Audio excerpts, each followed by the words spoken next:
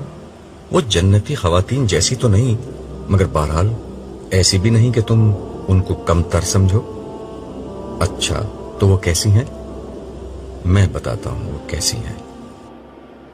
وہ حوریں نسوانی جمال کا آخری نمونہ اور جسمانی خوبصورتی کا آخری شاہکار ہیں۔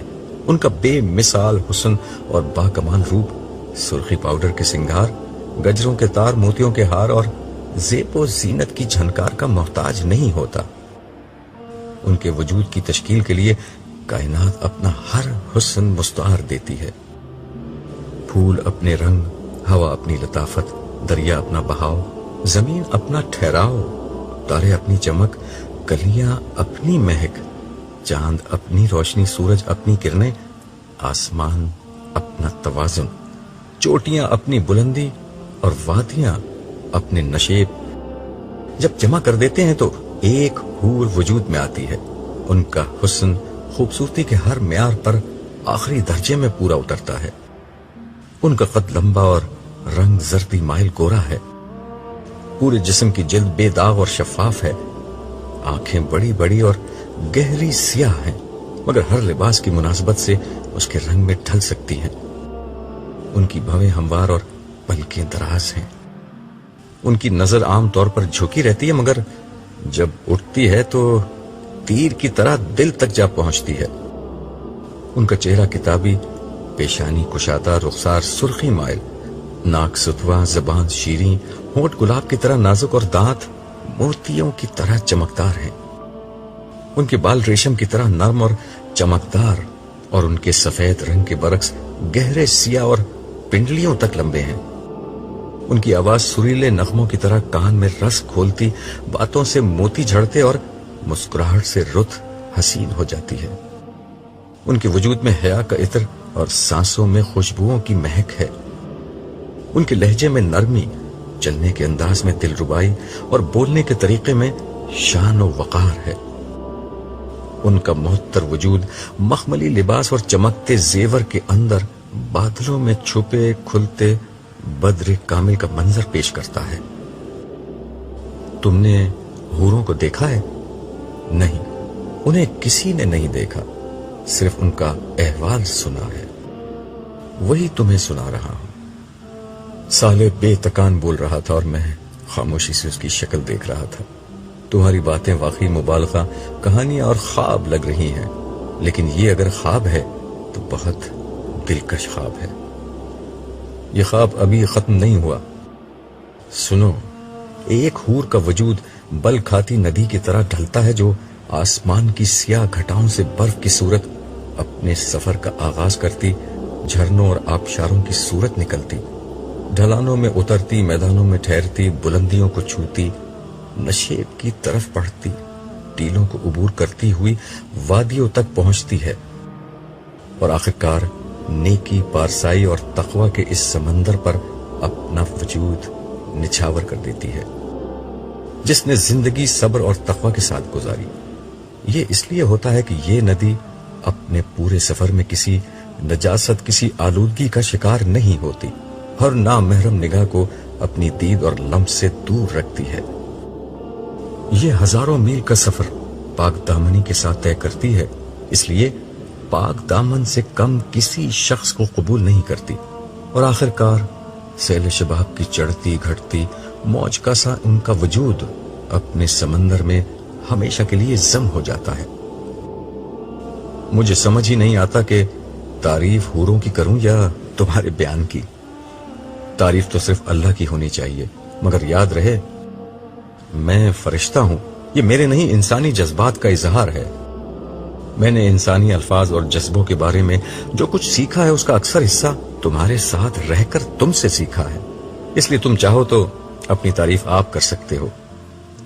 نہیں، تعریف کا مستحق تو صرف اللہ ہے، اور جو ہر خوبصورتی کا خالق ہے، چاہے وہ بیان کی ہو یا انسان کی۔ مگر یہ بتاؤ، کیا یہ حوریں انسان ہوں گی؟ ہاں، یہ بھی انسان ہے۔ اسی طرح اہل جنت کے وہ خدام جنہیں غلمان کہا جاتا ہے، وہ بھی انسان ہی ہیں. یہ وہ لڑکے ہیں جو ہمیشہ لڑکے ہی رہیں گے. یہ لڑکے کیوں رہیں گے؟ ملازم اور خادم تو وہ بہتر ہوتا ہے جو زیادہ عمر کا ہو اور زیادہ سمجھ رکھتا ہو. میں نے ذہن میں آنے والا ایک اعتراض جڑ دیا. نہیں، ایسا نہیں ہے. یہ کم عمر ہونے کے باوجود بلا کے مزاج شناس ہوں گے. اہل جنت کی مجلسوں میں جب کسی جنتی کا مشروب ختم ہوگا تو یہ اس کی نظر دیکھیں گے اور بلا کچھ کہے سنے اس کے گلاس میں مطلوبہ شراب اتنی ہی مقدار میں ڈالیں گے جتنی اسے ضرورت ہوگی. اس لیے ان کی سمجھ بوجھ اور مزاج شناسی کی تو کوئی حد نہیں. البتہ انہیں لڑکوں کی شکل میں اس لیے رکھا جائے گا کہ جسمانی طور پر مستعد رہیں اور لمحہ بھر میں ہر خدمت بجا لائیں. ان کا لباس، شکل اور حلیہ انہیں ایسا بنا دے گا گویا محفل میں قیمتی موتی بکھرے ہوئے ہیں.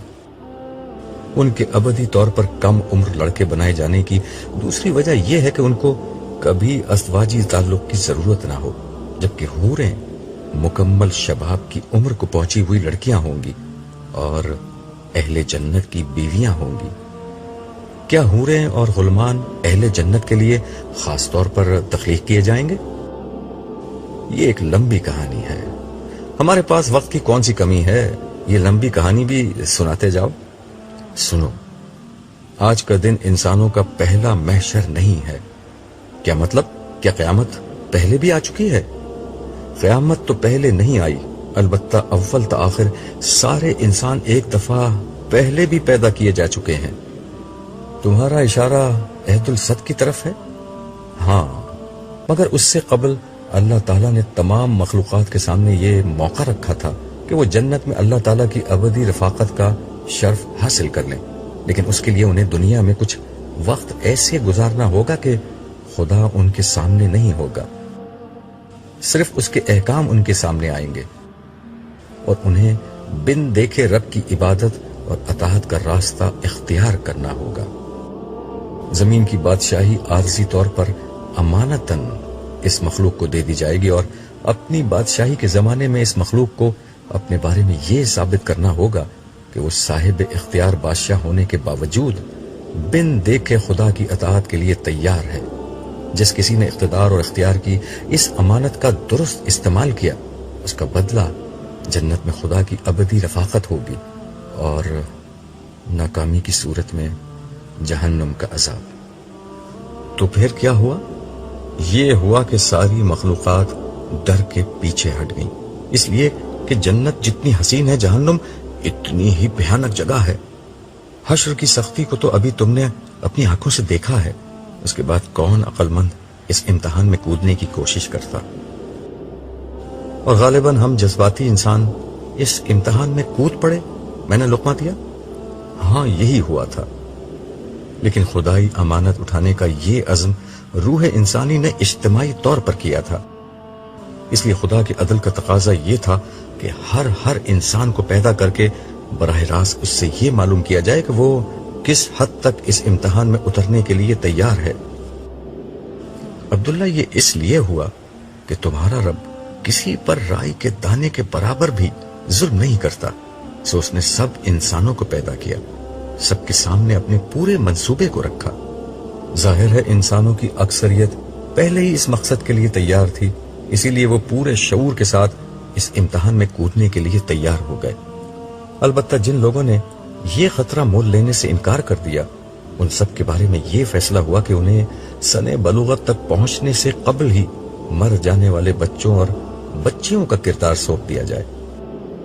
یہی بچیاں اور بچے جنت کی بستی میں حور و غلمان بنا دیے جائیں گے اور باقی لوگ اس کڑے امتحان میں اترنے کے لیے تیار ہو گئے. ہاں، مگر اس میں بھی خدا کی کریم ہستی نے کمال عنایت کا مظاہرہ کیا تھا.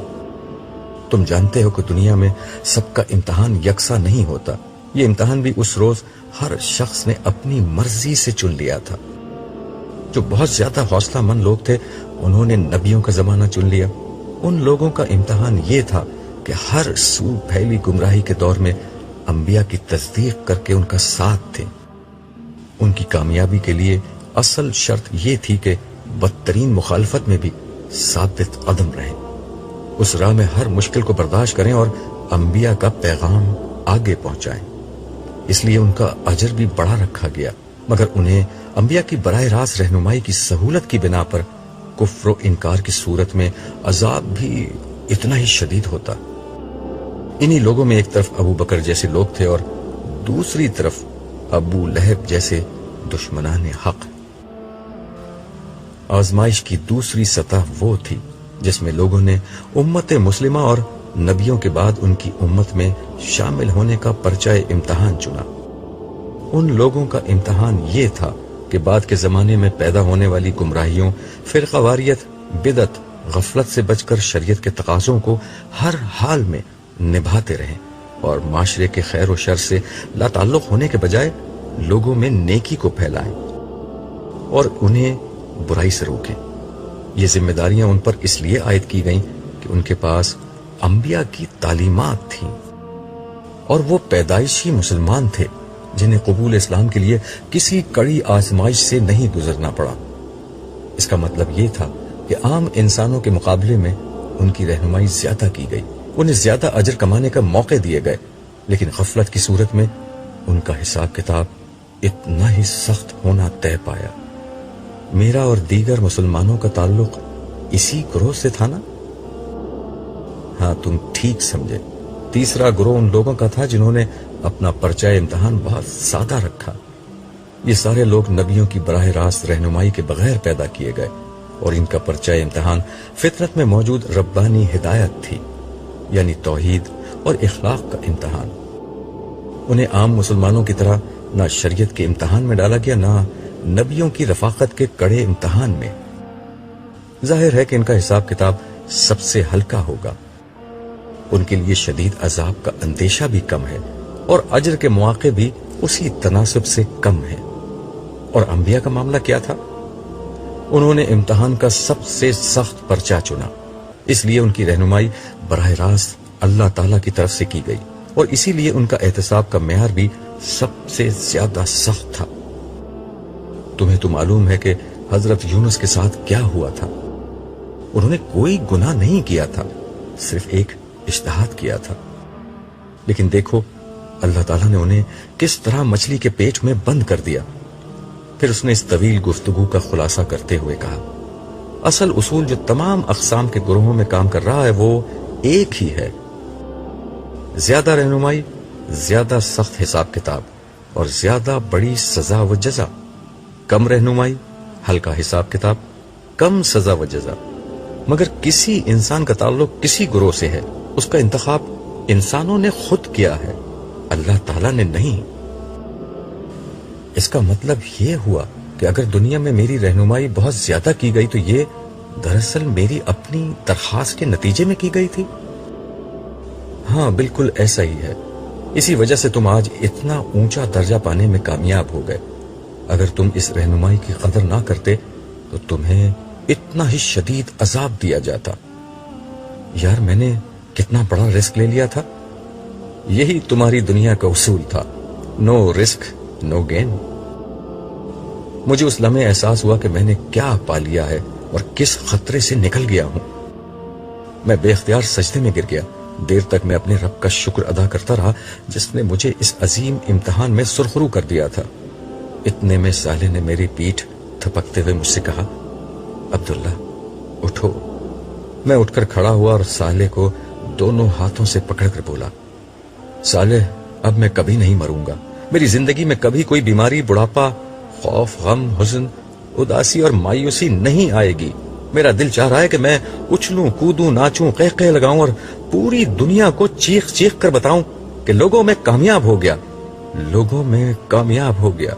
آج سے میری بادشاہت شروع ہوتی ہے، آج سے میری زندگی شروع ہوتی ہے۔ صالح خاموشی سے مسکراتے ہوئے مجھے دیکھتا رہا۔ میرے خاموش ہونے پر وہ بولا، زندگی تو شروع ہوگی، ابھی تو ہمیں واپس حشر میں لوٹنا ہے، بہت سے احوال دیکھنے ہیں۔ خدا نے تمہیں بڑا غیر معمولی موقع دیا ہے، آؤ میدان حشر میں چلتے ہیں۔